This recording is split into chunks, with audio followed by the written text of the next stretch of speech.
You'll ask a question to pop up, tell it okay. That just lets us know it's okay to record. And I'm going to introduce our group. We've got the Tennessee Climate Office on with us tonight. And so is our USIP program, and we've asked him to be on, and they're going to kind of highlight the drought situation we're in. But I want them to tell what they do and how they are going to, how they report the information, the weather information to the USDA, and what they're doing to try to collect that information, and how they work. And I think you'll find it interesting that the Tennessee, we've not had a climate office very long, actually. And so I think that's one reason that maybe we don't have the most accurate reporting, because these guys are trying to work, and they're behind the eight ball compared to some other states around us. And so they're trying to do work with just a limited amount of data. So I'm going to turn it over to them. Introduce, we've got Andrew, we've got Elijah, and we've got Will, and I think Andrew's going to share the screen, and they'll all three be presenting. So everybody, we want to welcome you all on, and then we'll catch back up. If you have questions, put them in the chat, or raise your hand, and we'll try to get to them at the end.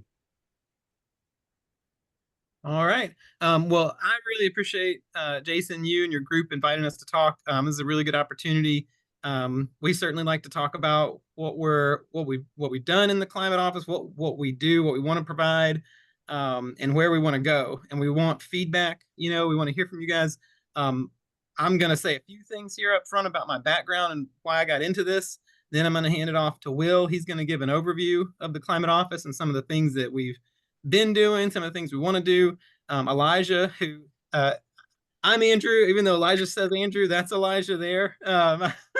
And talk about kind of our process for making drought recommendations each week, and how that could be improved by more input from all of you, but also by better data, better weather station data. And then that's what I'm really going to talk about towards the end. So let me go to this slide here. A little bit about me. I grew up on a farm in North Carolina. That's me in the middle over here. Let's see if I have my cursors here. I'm the little one on the back of the farm.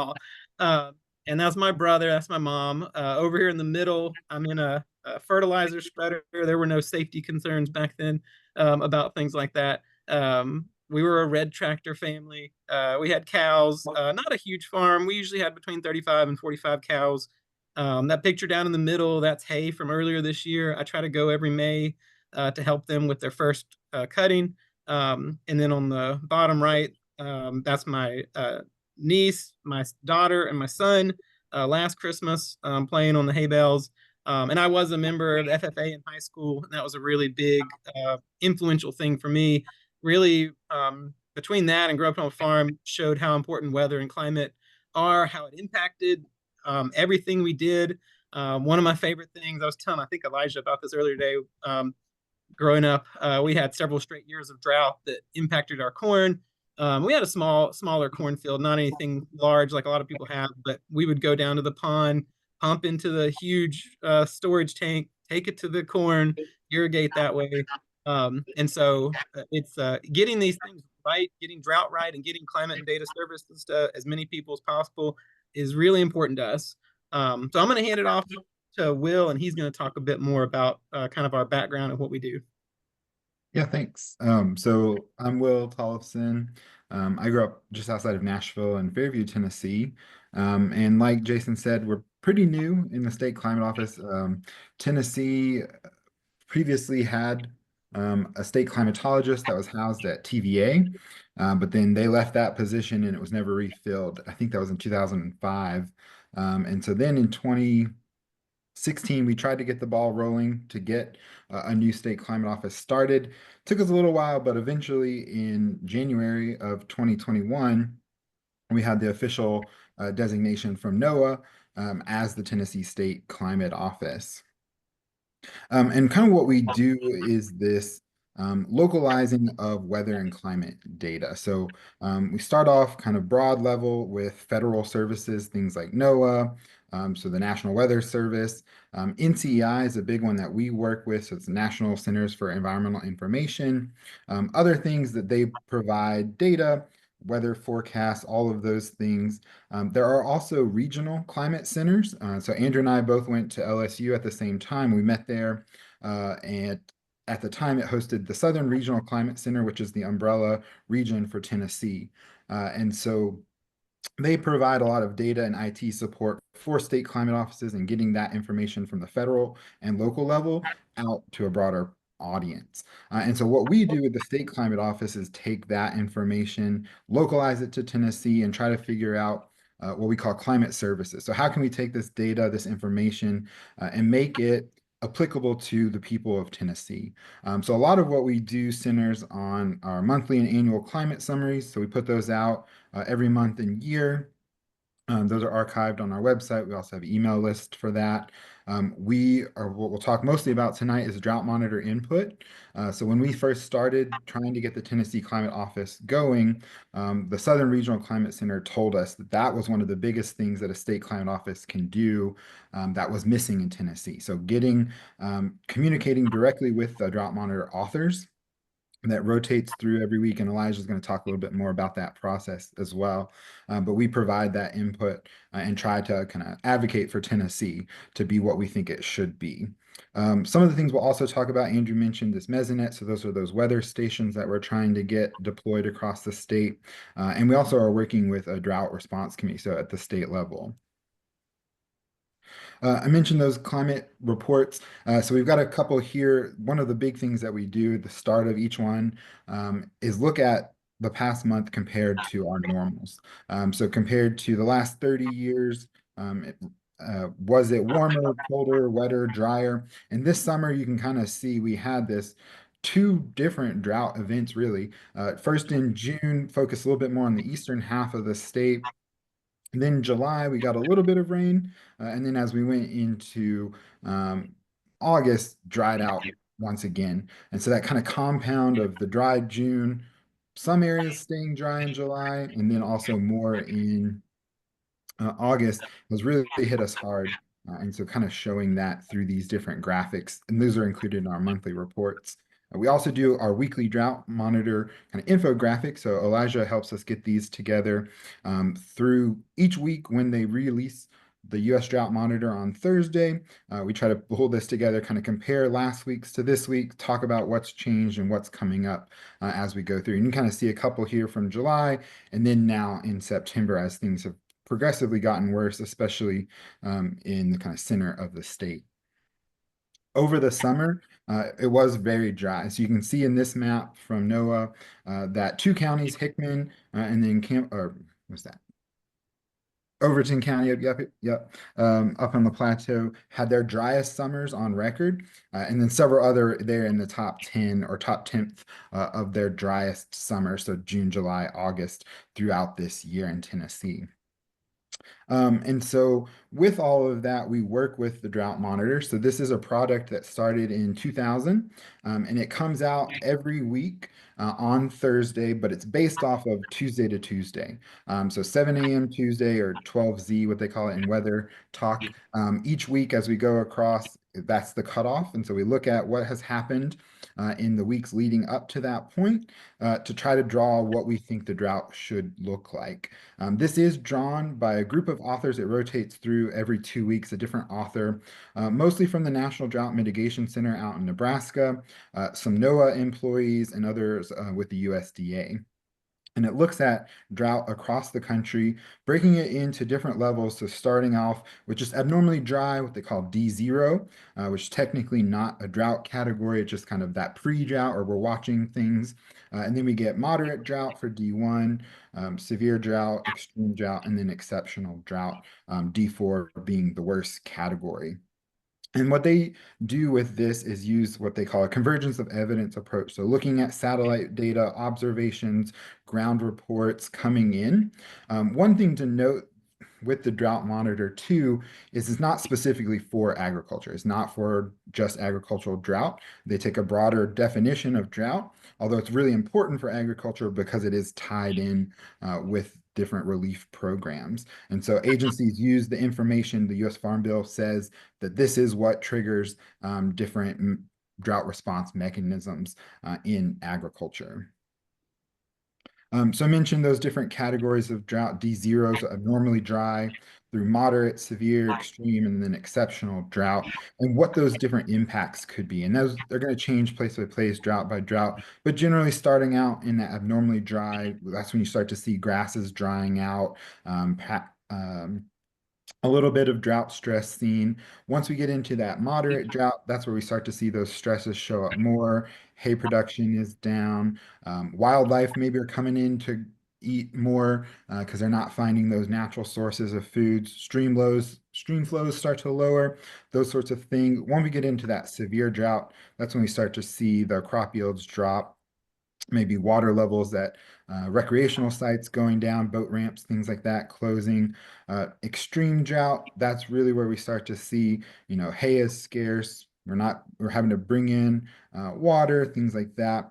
And then in that exceptional drought, that's where everyone, not just agriculture, but even cities, suburbs, you're seeing those water restrictions coming in. Don't wash your cars, all those things.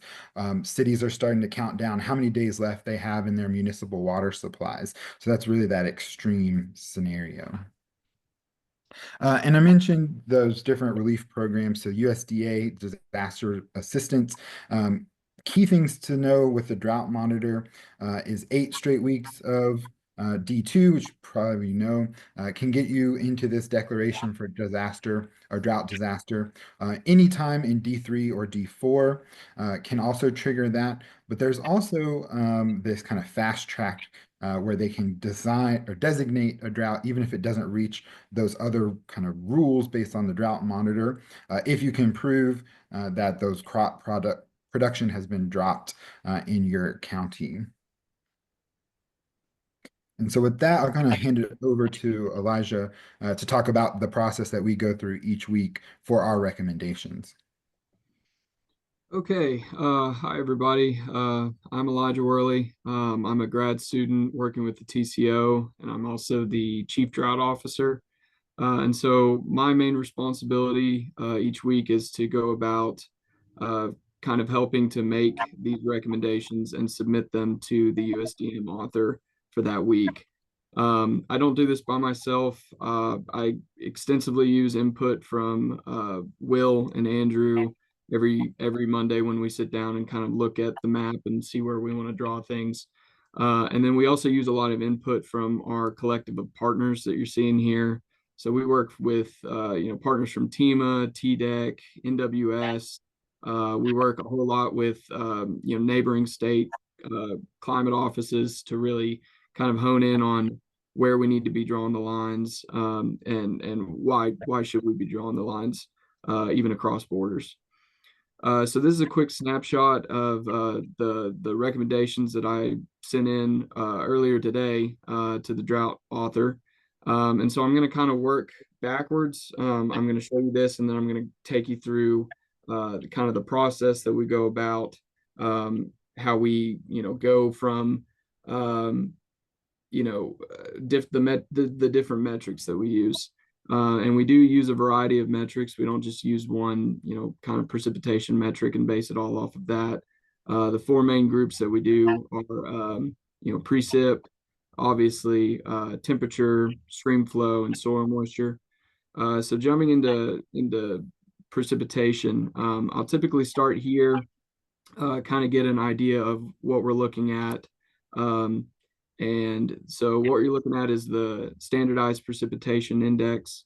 And so it's got different time scales. And what it's doing is that it's looking at the observed rainfall that we saw anywhere from 30, 60, 90, 120 day or more time periods. I'll typically use the 30 to 60 day in the summer, as summer conditions can kind of dry out areas quicker, and I'll shift to the longer 90, 120 day plus metrics as we get further into the winter. But so it's taking those those precip totals that you see over those whatever that time interval is, and it's comparing it to what that area typically on a normal scale gets during that time period. And I really like this because it keeps everything, instead of looking at just a rainfall deficit of 2 inches in an area, It puts everything on the same scale that the USDM uses on that 2 to 2 or 2 to -2 scale, where -2 would be, the D4 exceptional dryness. And so it's easy, it kind of simplifies the process of looking at an area and saying, that -2-inch rainfall deficit, what does that mean for, this area, this county? Is that a D1? Is that a D2? Is that D0? So it kind of simplifies that process. So the next thing we'll look at, I think it's the next slide over. Yeah. So this is typically where I start at when I log in on Monday morning. I start looking at the data, 7-day total precip and 30-day percent of normal precip. That 7-day total, that helps us to see, since the last time we drew the map, how much has it rained and where. So that can kind of start giving me an indication of areas that could see improvement. Like you can see that all the rain that they got from the hurricane coming up in West Tennessee versus out in, middle Cumberland Plateau, East Tennessee didn't get too much. And then that 30-day percent of normal is just a really good indicator of, over the past month, are we seeing rainfall surpluses? Are we seeing rainfall deficits? And you can kind of pair those two together and see, out in West Tennessee, you're seeing, 200 to 300% of normal for that time period, versus out in the Cumberland Plateau and middle and east, you're seeing somewhere between, 50 to 25% of normal. So that's a good jumping off point, and then I'll switch into those SPIs. I will say that we source that from what, like Will said, our umbrella regional climate center, the SRCC, but we don't just stop there. We're trying to get, different points of references. So we'll go to different regional climate centers. These two graphs are from the High Plains Regional Climate Center. It uses ground interpolated data, kind of gives us another kind of snapshot of what we're looking at. It's the same metric, percent of normal precip for 30 days, precipitation over that time period.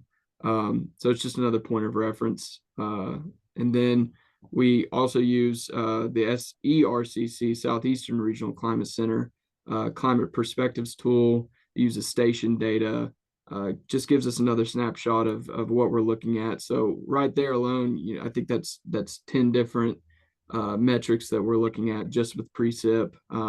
Just really trying to hone in on what we're looking at, try to get as much accurate information for an area as possible. We'd like more stations with the SERCC, this tool, but currently most of the stations are out east. We've got a lot of blank space where we don't have stations, so having multiple points of reference is important. So jumping into max temperature or temperature, I think that this is pretty much the bread and butter of where I get that information from. It's drought.gov. And so this is PRISM data. It's really good to use this because, it's just another part of drought. If an area is getting 2 inches over the week, that could be good. But if they're in, really high temperatures for that entire week, it's, it could be negligible. It could be kind of offset. So it's important to balance that together. And so now getting into the soil moisture part of things, we don't have that array of soil moisture sensors in every county that we'd like to have. So what we typically use is this NASA Sport Land Information System, relative soil moisture. So this is satellite derived, and it's kind of the next best thing to having, that big array of soil moisture readings. And so this can kind of give us a bit of an estimate of how, soil moisture is as a percentage from that, I think, 0 to 2 meter depth, and then how it's changing from week to week. So that's another thing that I incorporate. And then I sometimes use this. This is the Lawn and Garden Moisture Index from the Alabama State Climate Office. This is a really general indication of the shallow, kind of like first 2 to 5 inches of soil moisture, predominantly used for those short rooted grasses, shrubs, garden crops. And so it's not a standardized USDA metric, but it's really useful because it can kind of help get in front of really rapid onset flash drought conditions. Since that first layer of soil is the first to dry out, it can kind of help us get another leg up and not be lagged behind when we're giving our recommendations. So stream flow, that's another one of the big physical data that we look at.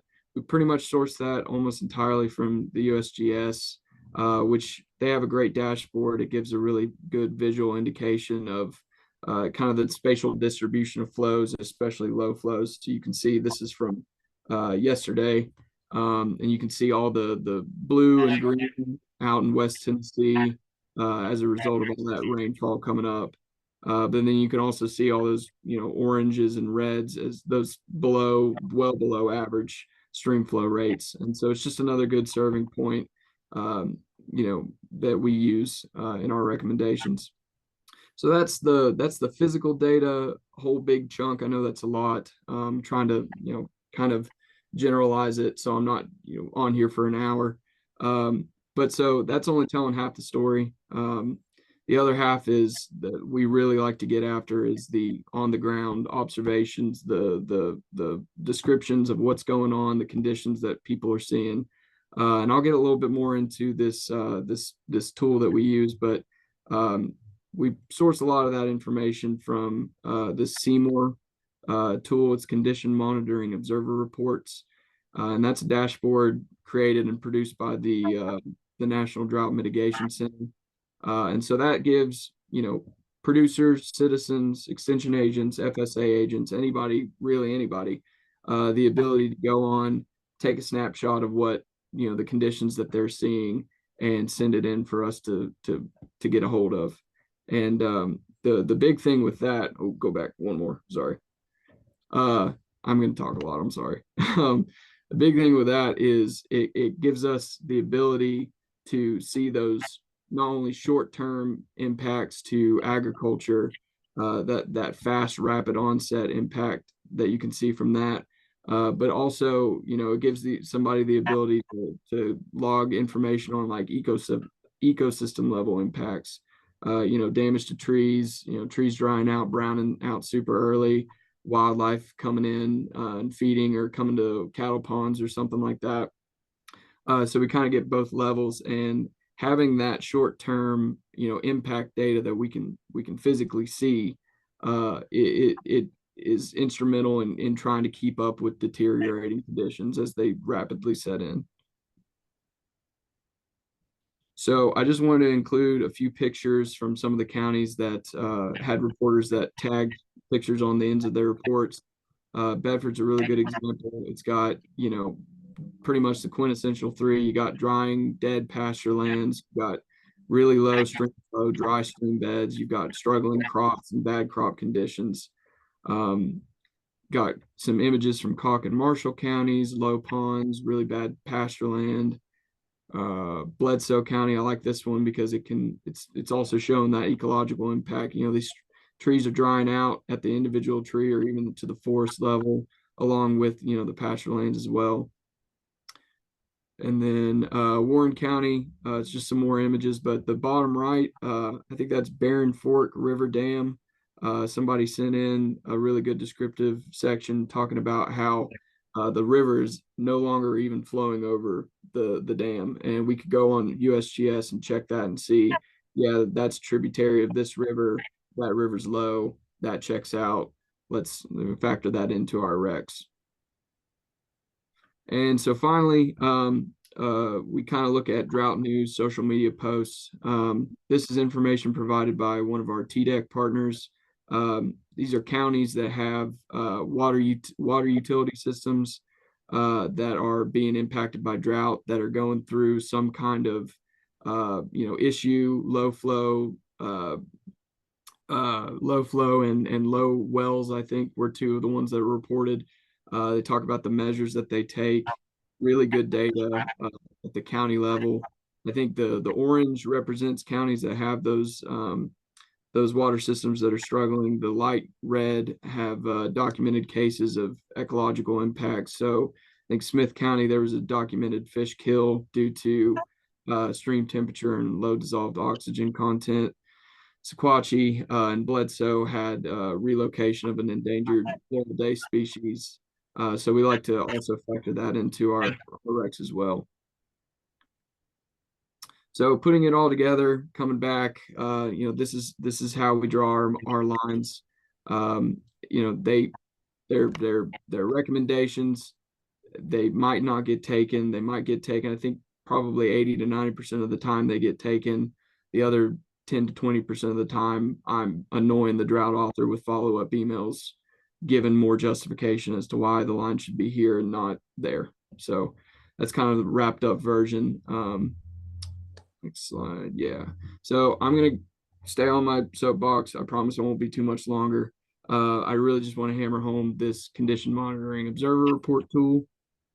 For right now, it's the best way to get on the ground impacts documented, sent into the TCO for us to use. It's super user friendly. It's super easy to use. We look at it constantly. I'm on the site all the time. This is a screenshot of all of the reports that we had over this summer, and you can see how it ticked up in July and then really ticked up in August. As far as I've been reporting, I think I've only been doing this for about a year, so I'm still a little green. But as far as I've been reporting, this is the most reports that we've had in a season. So we're really trying to ramp that up. So I'm just going to real quick take you through. You can do it on your computer. You can download the app on your phone. And what it's going to do is, first off, it's going to have you put your location on a map. You don't have to put it on at your address. Actually, I probably wouldn't. Somewhere, as long as you're saying I'm in Northeast Hancock, I'm in, Southwest Warren County, that's totally fine. And once you do that, it's going to ask you on a general scale, how are conditions looking? Are they severely dry? Are they severely wet? Anything in between? And it's going to have you go through and fill out the survey. It's a real quick and easy survey. It's not that I filled it out a few times. It's not too bad. But it gives you, buttons you can press saying, yield loss potential, low ponds, increased fire hazard, all of the normal stuff that you can see. But the thing that I would point out is that I use the most and look for the most are the descriptive sections. So that's where people get the chance to really get in and type exactly what they're seeing. Tell me, we've been feeding supplemental feed for the last month. We're digging into our winter amount of hay. The crops, I'm going to get 30% of my yield probably. The ponds are drying up, all of this stuff. And then at the end, you can tag pictures like I showed you, and really just kind of help see what's actually going on. And so it's super beneficial to us. It gets us more ground data to kind of marry with that physical data, helps us with our decision making, consistent reporting. If we can see normal conditions for July versus drought conditions for July, that helps me to put that in the drought author's face and say, look, this is what's going on, and it's not supposed to look like this. And so it overall just gives us the ability to better represent the areas that we're seeing drought in, and it kind of removes that lag process. And so this is kind of a description of that marrying of the physical and the on the ground data, showing how they come together to influence where we're drawing our lines. And so I'll give off my soapbox. Seymour's great, but I will say the last thing that there's another resource called the Community Collaborative Rain, Hail and Snow Network. It's a organization you can sign up for. It gives you a backyard rain gauge. Basically, what it's doing is you can go out and you can record all the precip that you're seeing, and it really makes up. The biggest thing is it makes up for that lack of station data that we don't have, and it kind of fills in the gaps that we're looking at. If I'm hesitant in a certain area and I need some more information, I can go typically and find an observer that's logging that precip pretty consistently. So I think with that, that's my spiel over. I think I'm going to turn it back over to Andrew. All right, thanks, Elijah. So I think Elijah did a really good job kind of going through, what we do. It's a pretty intensive process, especially during drought. And so the last 3 years we've had various levels of intensity. Really seems like this year, with the timing of it being in the summer during the main growing season, the impacts have probably been worse than the last 2 years. And so one of the big things, we push as hard as we can to get the right data to the author. And Elijah said, sometimes they accept it and sometimes they don't. One of the big things that we're missing that I want to talk about that we've been pushing for going on 3 years now is the construction of a statewide mesonet. Mesonet just stands for Mesoscale Network of Weather Stations. Really what this is, there are a lot of other states that have this. I think the next map actually shows the states that have it. These are not just backyard all-in-one weather stations. These are 10-meter towers. You've got air temperature at 2 different heights. You've got wind speed, wind direction at different heights. You usually have 2 types of precipitation gauges, redundant precipitation gauges, radiation measurements. What's really cool that we really want to see in Tennessee that we don't have, and Elijah mentioned this earlier, we use the NASA data for soil moisture, but there's no real strong substitute for actual on-the-ground measurements for soil moisture and soil temperature. And so most other states, this is an example from Kentucky, most other states that have this, they have 5 different depths. They do 2 inches, 4 inches, 8 inches, 20 inches, and 40 inches. And so you can see that shallow soil moisture, and then you can go deeper and see what that looks like. And of course, that depends, different times of the year, you may be more interested in shallow versus deep. And for different crops, you're going to be interested in that too. And so that's something that we want to build. There's 35 other states that have these. There's 3 more, Wisconsin, Maryland, and Maine, that received funding last year to build theirs. So really, we're one of just 12 states that don't currently have anything like this across the state. One of the really, there are weather stations across the state. You've got your airport stations. There's 8 of those that provide hourly data. There's a mishmash of some other stations out there, but there's really no stations in Tennessee that are providing publicly available data that you can get every 5 minutes. Now, for drought monitoring, every 5 minutes may not be as important, but for heavy rainfall events, it's really critical. You can really start to see the intensity of rainfall, and it's also live data. So you're getting these data sets every 5 minutes, getting those readings. What's nice too is it has dynamic communication, so it's usually connected to Verizon or AT&T, something like that. And you can actually change how often the data are reported to you, all the way down to 3 seconds. And so in Kentucky, when the tornadoes came through there in December of 2021, they were able to change their reporting rate to 3 seconds, and they were able to get exact wind speed, wind direction, and pressure data. They knew exactly where the tornadoes were. They knew how intense they were. They could relay that information to the National Weather Service and make much more specific warning messages to save lives and to get people out of harm's way. So that's something that these stations can do. Like I mentioned earlier, multi-depth soil moisture and multi-height temperature and wind speed. Soil moisture is really critical. That's something we're kind of flying blind on a bit there. The multi-height temperature and wind speed is really interesting. A lot of other states that have this, they'll use this to monitor for temperature inversions. And so that will tell you, am I good to spray pesticides today or at this time of day? They usually create really simple apps that say good to spray, yes, no. And so, if you're spraying during a temperature inversion, then that spray is going to drift to either an adjacent field of yours that has a crop that you don't want to be sprayed, or to your neighbor's field. You're going to waste pesticide and you're going to mess up your crops. And so that's something that is hugely beneficial in a lot of other states that we don't have. There's a lot of other products that other states have built with these that we'd be able to build as well if we had them. One is a cattle stress index. That's been really critical, I would say, in Missouri, Oklahoma, and North Dakota. I think that's where I've seen the applications the most, really just to kind of understand how heat, humidity, and radiation and wind speed all together are impacting cattle and other type of livestock. These are from Kentucky, 2 different counties in Kentucky a few weeks ago, about 3 weeks ago now, or about a month ago.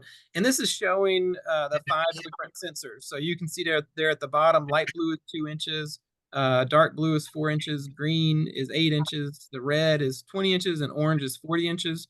And so with the shallow soil probes, moisture probes, you can see when there's a rainfall event, there'll be a big spike. And then the deeper you go into the ground, it's more level. And so in the left there, Fulton County, they've had a couple of different events, and you'll see that it dries out like late July, going towards August. You were drying out at the surface, but you weren't drying out very much in the deeper soil layers, 8 inches, 20 inches, and 40 inches. So not as big of an impact on your deeper rooted agriculture. On the right side in Harrison County, you see the shallow surface, not as many rain events. That scale on the left side is lower, so it's already lower soil moisture in this location. You see those types of events, they really aren't as helpful. And then you can also see the deeper soil moisture dropping too, whereas it stayed steady in Fulton County, but it's dropping further in Harrison County. And so that's data we don't have at all. These are things that they provide to the drought monitor author when they're trying to justify different levels of degradation for their counties. And that would be really great for us to have. So we've worked really hard the last couple of years pushing for this. We worked with TEMA, the Tennessee Emergency Management Agency, the U.S. Army Corps, and the Silver Jackets program to build a mesonet suitability model. We had a grad student graduated this past spring that built this, really showing, where, if we got funding for this, where would we build it? Really looking at land cover, so open land, farmland. That's the type of land we want. You can't be too close to buildings, roads. So we looked at infrastructure data to make sure we were a good distance from those areas. Hydrologic soils, really important to make sure that we're getting accurate soil moisture and soil temperature readings. Topography, really critical too. You don't want to build in too steep of an area. And then flood zones. We don't want to build these in areas that flood. Kentucky has lost a few of their stations that were built in flood zones, and sometimes you can't avoid that, but we'd like to try to avoid that. So we built that model. We also looked at feasibility, who owns the land. In most other states, it's a mixture. These stations are put on in a mixture of private and public lands. We started looking at public lands, city-owned, locally owned, university-owned, ag research centers, state-owned properties, and federally owned properties. But like I said, most other states, at least half or more than half of the stations are on private farms. And there's just usually a 10-year or so MOU that's signed between the mesonet and the farmer to have that station. And the farmer, of course, has full access to the data collected there as well. So there's benefit to the farmer. We have, I think, close to 650 sites that we've identified specifically with points on a map. We also have a survey that anyone, if you go to this link, the bit.ly/TN_mesonet story, it is case sensitive. You go there, you'll see all of these maps, but at the bottom, you'll see a survey. So if you have ideas for where you'd want a station, where you think could be a good location for that, you can fill out that survey and submit that. And then we'll look to see if we can add that to our map of possible locations. So that's kind of what that looks like. And so that's really what we want to talk about. We use all the data we can to make the best recommendation we can. And usually a drought author is pretty receptive.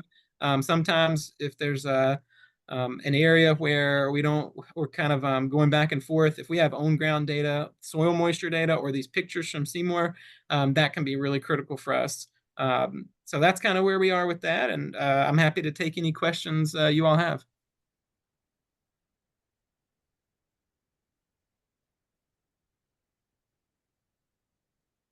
All right.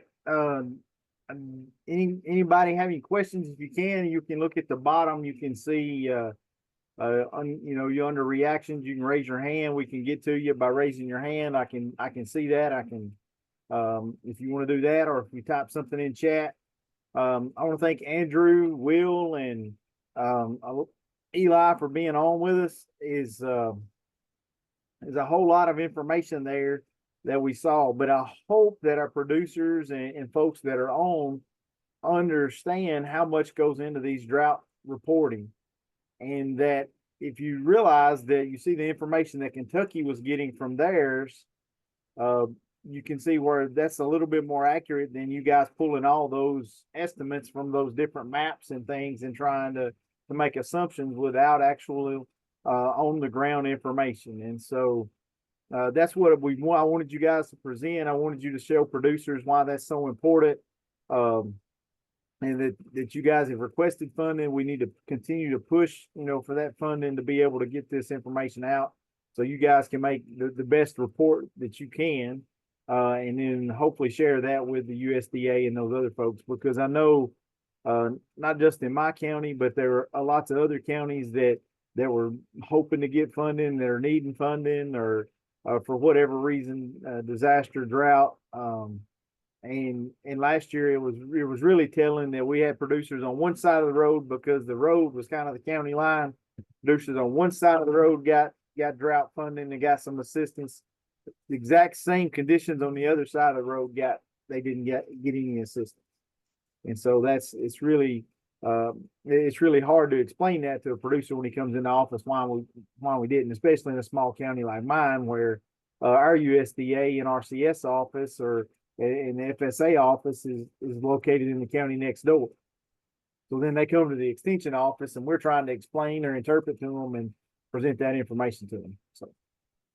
Yeah, and I'll add, that's something that's I don't like about the way it works. It's Georgia, they run into this issue. I think they mentioned this in their call last week. They have the most counties for their size of a state. So they've got a lot of small counties. And so the smallest average county size of any state. Yeah, and so they'll have, if you're in your county if you're in D3 for that 1 week, then you have access to a lot of these programs, or your neighboring county, which that can be frustrating because if you're in a smaller county or you're not that far over from a county that had D3, but you're not touching a county that touched the D3. And that's probably what happened there, where you've got the road dividing the county. One side got funding and the other side didn't. And we've heard that too in Cott County. I've heard that from, I think it's Evan Neese that is over there, NRCS agent there. And they were definitely frustrated about that and didn't understand that. And I don't like it. I don't think it's a great way to do it, but that's part of the Farm Bill. I don't really like the rule of being in D2 for 8 straight weeks. I mean, that might be something in the plains and out west that makes sense. I think for the Southeast and the East in general, if you're in D2 severe drought for 3 or 4 weeks, I mean, you're especially in the June or July, you've lost your corn, or you're not going to get your second cutting. And so one of the things that we also do a lot, are increasing our research capacity. So we are working on submitting a grant that would help us build crop-specific drought metrics that we would hope, kind of like that lawn and garden metric that University of Alabama Huntsville built, something like that would be crop-specific. So a corn drought metric, a soybean drought metric. And so it's it'll be a multi-year process building something like that. But there is a recognition that this is not perfect. So that's kind of where we are. And to be, I can kind of tailor that is because crops that were early planted, corn in my county, because they got rain at critical times, we had corn that yielded excellent, over 200 bushels. But because of the rain that corn got in early May, that delayed transplanting of tobacco. Most tobacco was transplanted in late May. And the biggest portion of it was even in early to mid-June. Well, then it struggled and suffered through the late July, August drought, which was the most critical growing period for, a tobacco crop, early or dark tobacco. Our tobacco will be terrible in the county. It's terrible yields. Late soybeans, early soybeans will be fine. They got the early rains. They weren't in a critical for production stage in the June drought. And then, when they were already pretty well made when we hit this later part of drought. Wheat planted beans, totally different story. So, it's going to be a totally different story. And so depending on where you're at, if you got rain at critical times or not. And I think these weather stations is I know our weather patterns now are so hit and miss. You know, there's parts of my county that we call somebody, and I'm the smallest county land-wise in the state of Tennessee now. And so you can say if we're missing it in parts of our county, you know, it's got to be worse than a bigger county. And so the very upper eastern corners where I'm at is we didn't get a drop of rain. It rained out the horse show, which is right here in the middle of the county, which is, you know, probably less than 6 or 7 miles from, you know, from my house. As far as if it was a straight line, it's not that far. So, I mean, you know, it was just that much of a difference in a short period. So, well, I sure do appreciate you guys and appreciate you taking the time to explain that. Producers, we'll have this recording. We did post the 2 links in the chat box.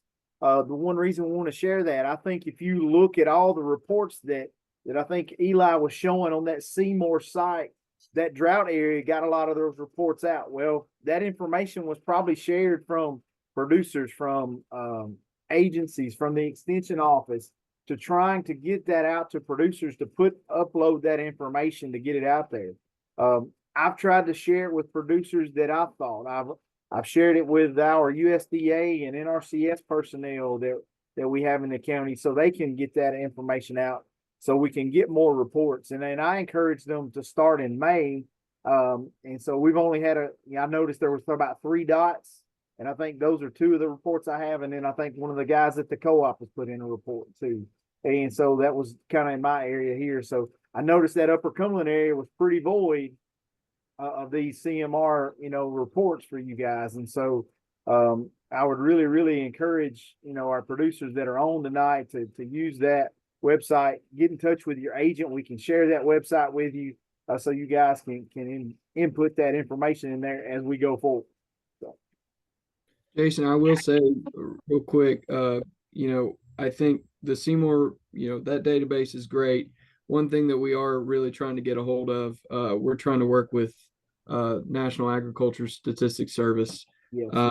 You know, they used to have the county specific descriptive sections on, you know, what impacts you're seeing by the county. We're working pretty hard to, not just us, a lot of the southeastern states are pretty upset about that, and we're trying to get access back to that information. Yeah, and I think that's important because the agents, we do that each week. You know, we try to update it. We update especially the soil moisture levels, and we make that report out there. So, you know, it would make sense that both departments, you know, that you guys share it. And I don't even know that NAS, you know, or is even communicating with the USDA, the drought monitor situation on about what's going on. So.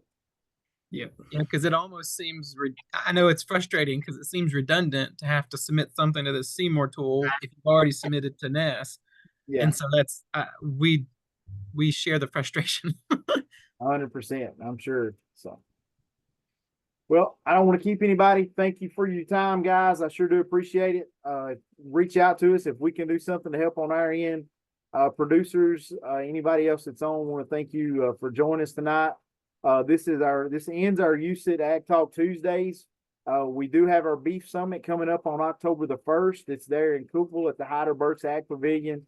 So we'll be talking about managing the cool season forages under these drought conditions and how to prepare. We're kind of going to talk through that whole system from seeding through and how we can better